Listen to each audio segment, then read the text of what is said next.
Uppi í risinu sérðu lítið ljós, eitt hjörtuð fönnuð rós. Matarleifar, boginn skeið, undan oddinum samviskan sveið. Þau trúðu á drauma, myrkrið svart, draumarnir tilbáðu þau. Fingurnir gældu við stálið kalt, lífsvökvann dælan sauð.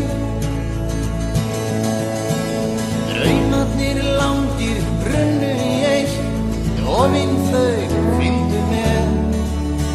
Sprautan varð lífið með henni gátu breytt, því sem átti eftir að ske.